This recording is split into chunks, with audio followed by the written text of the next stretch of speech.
Podemos seguir? Então tá, vamos falar dos pais da igreja primitiva. Na verdade, a gente já vem falando dos pais desde o início, mas eu queria agora dar um apanhado geral sobre os pais. Quem são os pais? Quem são os pais da igreja primitiva? Gente, são um grupo de homens formidável, mas os seus escritos para nós soam estranhos e distantes. Existe uma coleção, uma das coleções de escritos dos pais, ela tem 400 volumes e mais de 100 mil páginas. O Dr. David Calhoun fala que o professor dele, quando ele estudou no Princeton Seminary, o professor dele disse que era para eles irem para a biblioteca e ficarem parados na frente da coleção, que tem uma lá, com os 400 volumes, e aí ali eles se humilharem diante daquilo que estava ali na frente deles. Ele disse, essa parte foi fácil, o difícil seria se ele tivesse dito para a gente ler aquilo ali. Mas é interessante, é muito escrito, gente, muito. Realmente, Salomão tinha razão, não há limite para se fazer livros.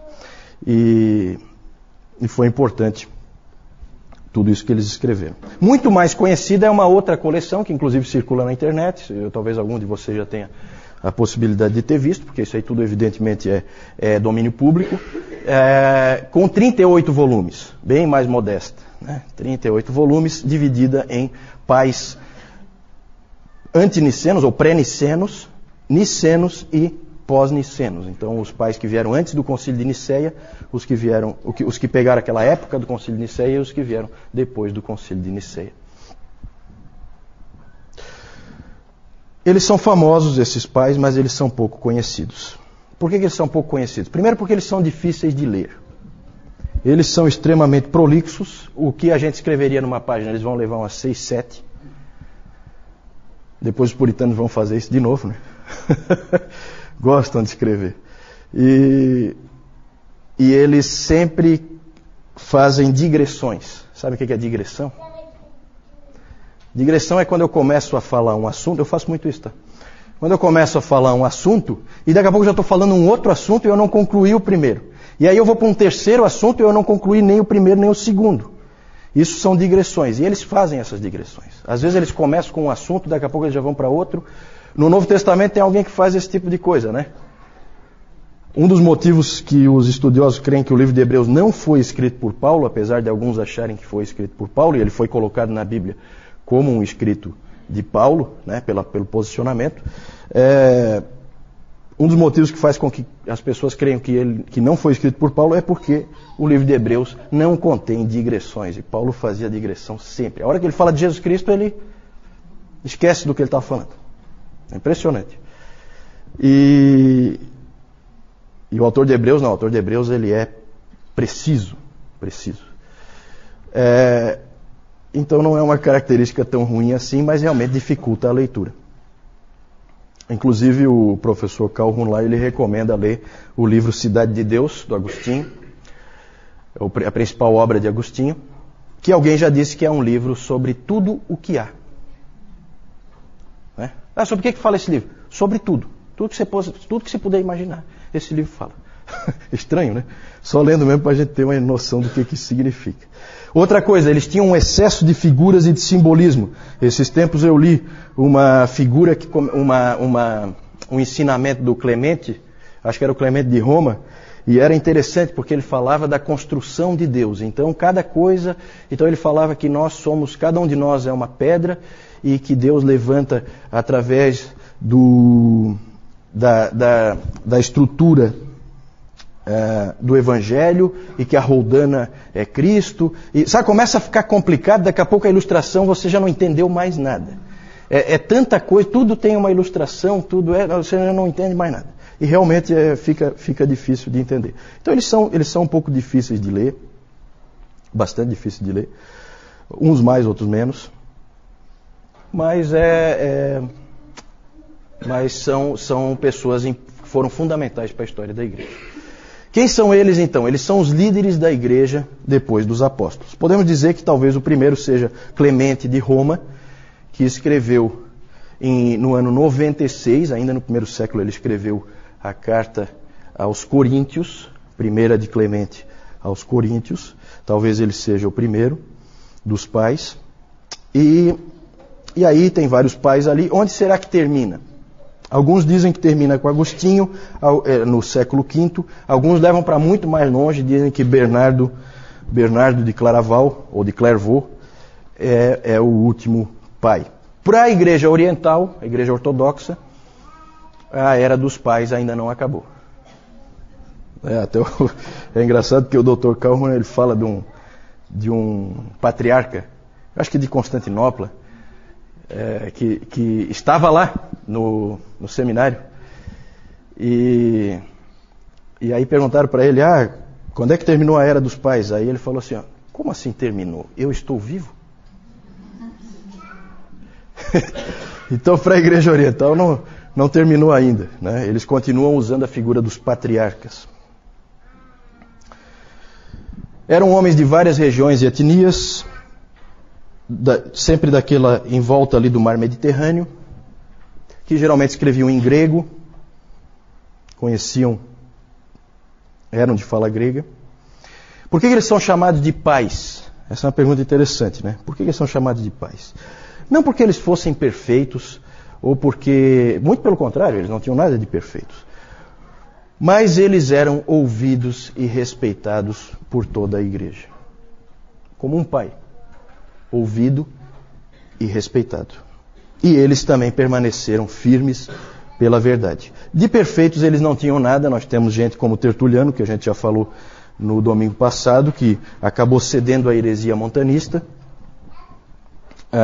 e que era uma pessoa que gostava de uma briga.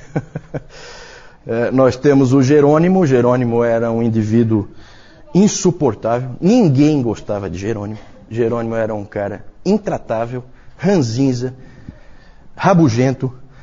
Ninguém gostava dele. Ninguém. O Cirilo, por exemplo, nós temos Cirilo. Cirilo perseguia violentamente os seus oponentes. Então, assim, é só alguns exemplos para mostrar de que de perfeito eles não tinham nada. Eu coloquei ali, né, ortodoxos. Nós, quando lemos os pais, nós vemos que eles mesmos podem ser acusados de heresias às vezes.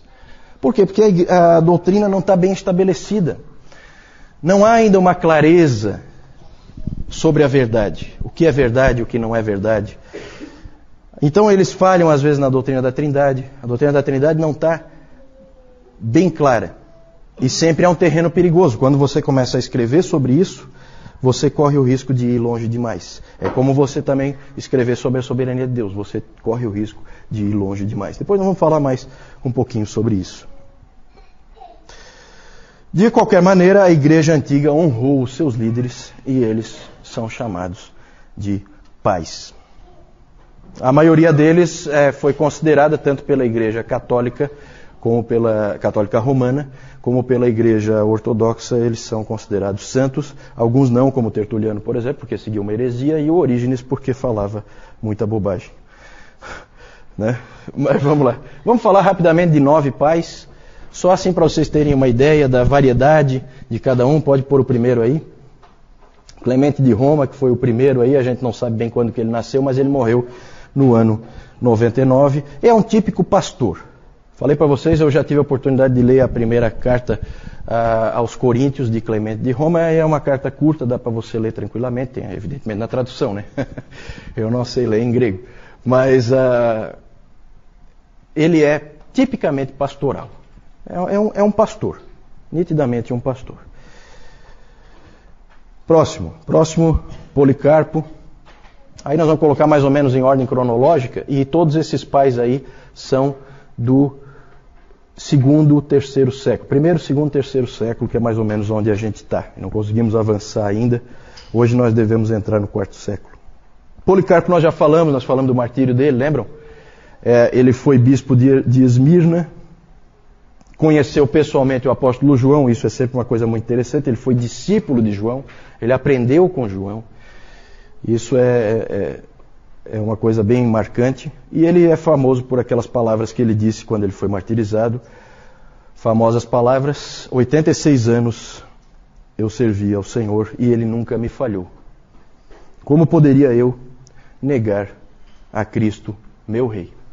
E aí ele foi, vocês se lembram, ele foi condenado a ser queimado e o fogo não pegou nele, né? Teve que depois ser morto com uma espada, porque formou uma célula, o fogo envolveu uma célula em torno dele e ele não queimou. Próximo, Justino Mártir. Lembram onde é que a gente encaixou Justino Mártir? No domingo passado, alguém lembra? Nos apologistas, isso mesmo, Débora. Nos apologistas. Justino Mártir foi o principal apologista, é considerado principal apologista pelo fato de ter defendido a fé tanto contra os judeus como contra os pagãos. Ele, como o próprio nome já diz, Justino Mártir, dá para ter uma ideia de como é que ele morreu. Ele foi martirizado, senão o nome dele não seria esse, né? Ele tinha uma escola em Roma. Onde vinha muita gente aprender com ele, né? Lembrem-se que Paulo, lá em Atos, já aparece essa ideia das pessoas virem na casa do mestre e aprenderem com ele. O Justino Mártir tinha uma coisa parecida. As pessoas vinham e aprendiam com ele. Um dos alunos do Justino Mártir é esse seguinte aí, pode passar, Tassiano. Tassiano veio de longe, veio lá da Assíria. Ele veio para estudar em Roma com o Justino Mártir. Ele era um cristão bastante radical. E ele é interessante porque ele começou a traduzir coisas para o siríaco. Ele escrevia em siríaco. Então começam a aparecer as primeiras traduções da palavra, né?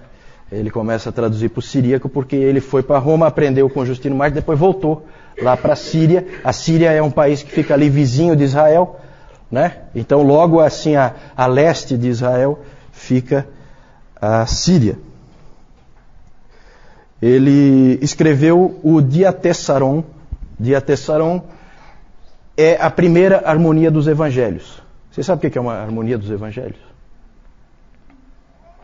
Nunca ouviram falar? Hoje, se você quiser, você pode comprar uma harmonia dos evangelhos. O que é a harmonia dos evangelhos? É uma tentativa de fazer uma única história juntando os 4 evangelhos. Colocar cronologicamente os acontecimentos para que feche numa história só. Isso é a harmonia dos evangelhos. Algumas bíblias aí tem, né? Uma harmonia dos evangelhos, mostrando onde tem os textos paralelos, o que é que vem antes e o que é que vem depois. Então ele escreveu o primeiro, que foi o Diatessaron. Próximo, Irineu. Esse Irineu nós já vimos bastante. Irineu, ele é interessante porque ele aprendeu muito com Policarpo, porque ele também é de Esmirna, lá na Ásia Menor, e Policarpo era o pregador e ele ia ouvir sempre o Policarpo, aprendia com o Policarpo, e o mais interessante ainda é que ele se tornou um missionário. Um missionário. Ele é lá da Ásia Menor e ele foi, sabe para onde? Quem é que sabe? Lembra do nome dele? Irineu de Lyon. Onde é que fica Lyon? França. Então ele foi para Gália, porque naquele tempo não existia França. França é um país. Naquele tempo não existiam países, existiam regiões, existiam pequenos reinos, áreas de influência. E ele foi então para Gália como missionário. E é interessante porque ele foi lá para o meio daqueles pagãos, ele saiu do lugar onde era o centro do pensamento cristão, a Ásia Menor, e foi lá para Gália, bastante longe, na Europa, e foi lá pregar aos pagãos. E é interessante porque ele lembra muito Jonathan Edwards, né? Porque Jonathan Edwards, ele foi lá para o meio dos índios, em Stockbridge, e lá no meio dos índios ele escreveu as grandes obras dele. O fato dele estar lá isolado fez com que ele escrevesse muito, e o Irineu foi a mesma coisa. O livro dele, em vários volumes, Contra Heresias, é o nome? Contra Heresias, onde ele atacou o gnosticismo, atacou o marcionismo, ele escreveu lá na Gália. Então é interessante porque ele é realmente um missionário, ele aprendeu a língua do lugar para onde ele estava indo, bem aquele esquema que a gente conhece de missões. Irineu. Próximo. Tertuliano, esse nós já vimos várias vezes. Vimos que ele era bastante radical no seu isolamento do mundo. Ele, na verdade, era um advogado que se tornou teólogo. E algumas pessoas acham que foi bom que ele fosse um advogado porque ele trouxe para dentro do cristianismo uma linguagem um tanto quanto legal, do direito. E outros acham que isso não foi bom. Isso aí há discussões entre os eruditos aí quanto a esse aspecto, se foi bom ou se não foi. Ele é um dos pais mais interessantes de ler, segundo se diz. Já colocamos várias frases dele, então ele tem frases de efeito que são conhecidas até hoje. Vocês lembram, no domingo passado nós mostramos aquela que é bem conhecida, que o sangue dos mártires é a semente da igreja. Então ele tem essas frases de efeito. Então ele é um pai da igreja que é interessante de ler. Um aspecto também pitoresco aí a respeito dele é que ele é famoso por ter criado centenas de novas palavras no latim, para a língua latina. Criou centenas de novas palavras. 509 substantivos, 284 adjetivos e 161 verbos novos. Ele criou. Tem uma palavra dele que todos nós usamos. Quem é que sabe? Pegadinha. Quem souber pode ir embora, não precisa mais vir. Está passado. Está passado. Criação dele. A palavra trindade. Trindade. Tertuliano criou essa palavra. Trindade. Todos nós usamos, né? A palavra trindade é criação dele.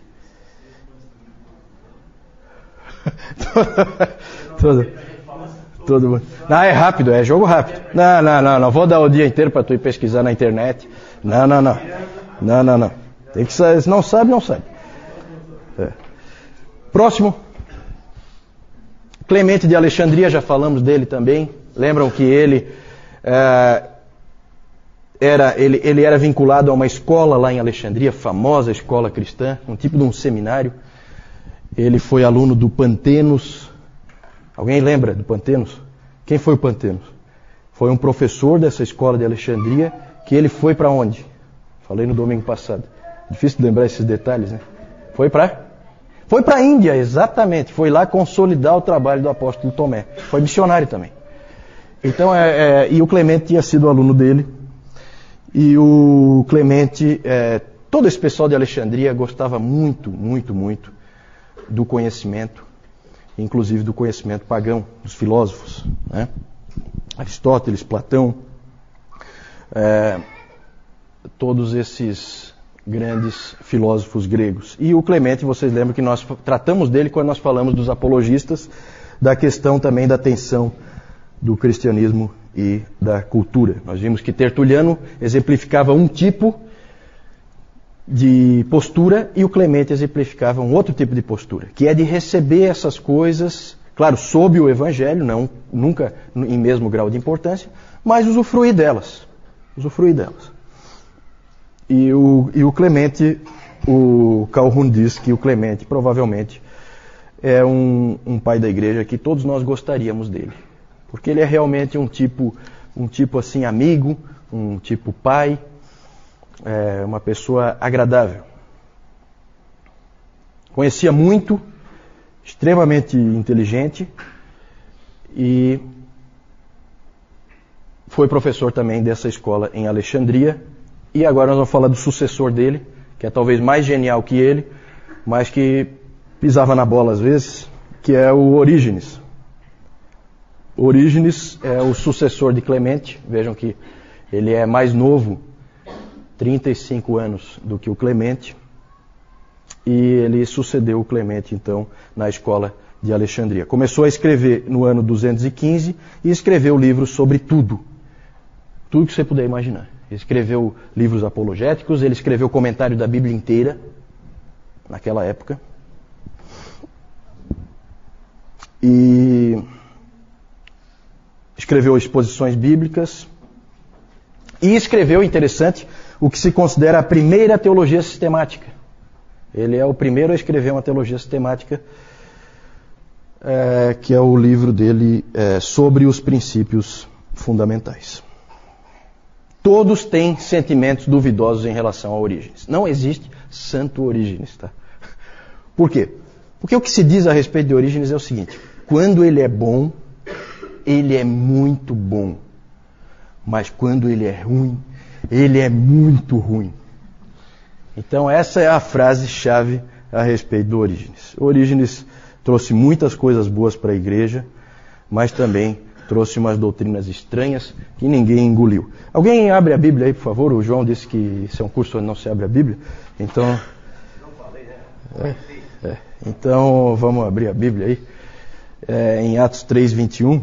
Aí vocês vão ver o tipo de coisa que começava a aparecer. Vamos ver uma das vezes em que Orígenes foi muito ruim. Atos 3:21. Alguém achou aí?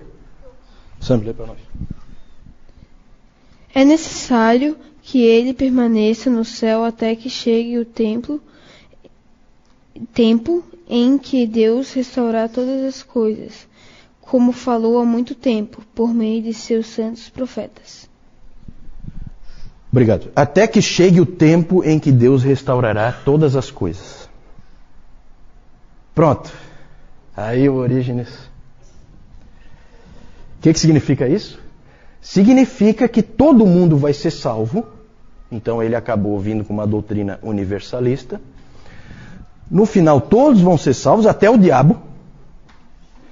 Só que como ele... Olha onde é que o Orígenes vai. Só que porque ele vai restaurar todas as coisas. Todas as coisas, inclui o diabo. Então até o diabo vai ser salvo. E aí, olha como é que vai a elucubração, né? Muita imaginação esse rapaz. Aí, como todos têm livre-arbítrio, então tudo pode começar outra vez. Aí Satanás cai de novo, aquela coisa toda, né? Então, é só um exemplo para vocês verem que quando ele é ruim, ele é muito ruim. Né? E evidentemente que ninguém engoliu isso aí, graças a Deus. Porque se alguém tivesse engolido... Mas ele não é sempre tão ruim não, tá? Tem que saber separar aí o joio do trigo. Vamos falar do último aí, desses 9 que nós estamos vendo. Eles são muitos, tá? Os pais da igreja. Nós estamos pegando alguns exemplos aí, numa certa ordem cronológica. Cipriano. Esse Cipriano foi bispo de Cartago. Ele é importante porque ele tentou definir o que a verdadeira igreja é. Ele falou muito sobre a igreja. Tem uma frase famosa dele em que ele diz que ninguém tem a Deus como pai se não tiver a igreja como mãe. Né? Essa frase pode ser interpretada de várias maneiras, tá? Essa frase foi citada, essa é uma das frases mais citadas. Até Calvino citou essa frase, tá? Só que cada um cita com uma coisa diferente em vista. Pode passar então, rapidamente aí. Esse Cipriano, ele acabou estando no meio de uma controvérsia que nós vamos falar mais adiante, a controvérsia donatista. Como nós devemos encarar os pais, gente? A Igreja Católica, pode passar aí, a Igreja Católica Romana, e eu já falei no domingo passado que eu não vou usar essa abreviação Igreja Católica, porque a Igreja Católica significa Igreja Universal, e nós vimos que a Igreja Universal é a Igreja invisível. Então eu sempre vou falar não do catolicismo, mas do romanismo. O catolicismo romano e a ortodoxia oriental veneram os pais. Tem eles como santos, certo? Essa é uma posição errada. De santo eles não têm nada. Já deu para perceber. É só olhar para a história deles e você vai ver que eles não têm nada de especial. Eles são cristãos. Isso eles são. São santos nesse sentido, mas santos no sentido que essas igrejas creem que algum santo deve ser, com certeza não são. E os protestantes têm uma tendência de ignorá-los. Eles acham que esses pais são da Igreja Católica. Né? Gente, isso aí é uma igreja única, não existem várias igrejas. Aqui não existem várias igrejas, existe uma única igreja. Qualquer igreja cristã que exista, vem daí. Aqui é a origem comum. Depois vai ter bifurcações. Ainda não. Ainda não. Então, os protestantes têm uma tendência de ignorá-los. O meio reformado dá uma colherzinha de chá para Agostinho, eles gostam do Agostinho e tal, mas fica nisso, né? É só o Agostinho e olha lá. Quem não é do meio reformado, ignora praticamente todos eles, e essas igrejas mais modernas aí nem sabem que houve alguma história da igreja, né? Normalmente. Pode passar? Qual é a posição adequada? A posição adequada nossa deve ser a seguinte: nós devemos olhar para eles como seres humanos que estavam algumas vezes errados, mas que foram frequentemente guias fiéis e que sustentaram a igreja e que colocaram a igreja no caminho certo e que foram usados por Deus para isso. Ok? Pode passar? Vamos ver aí então as figuras de alguns deles. É claro que essas figuras sempre são da arte, não existe fotografia, não existe nada disso. Provavelmente eles eram bem diferentes do que aparece ali, mas é interessante para a gente ver, né? Clemente de Roma, evidentemente, como Clemente de Roma foi um presbítero em Roma, e o principal presbítero em Roma, ele é chamado hoje de santo. E o que mais? Que característica foi dada depois para todos os bispos de Roma? Papa. Então você vai ver, Papa Clemente I. Né? Eu tenho certeza que ele abominaria esse título, mas é dado, né, a ele. É interessante porque, depois nós vamos falar, mas o catolicismo romano é engraçado, porque Pedro provavelmente não tem nenhum registro de que ele tenha sequer sido um presbítero em Roma. Ele era apóstolo, ele circula pelas igrejas. Ele não é um dos presbíteros.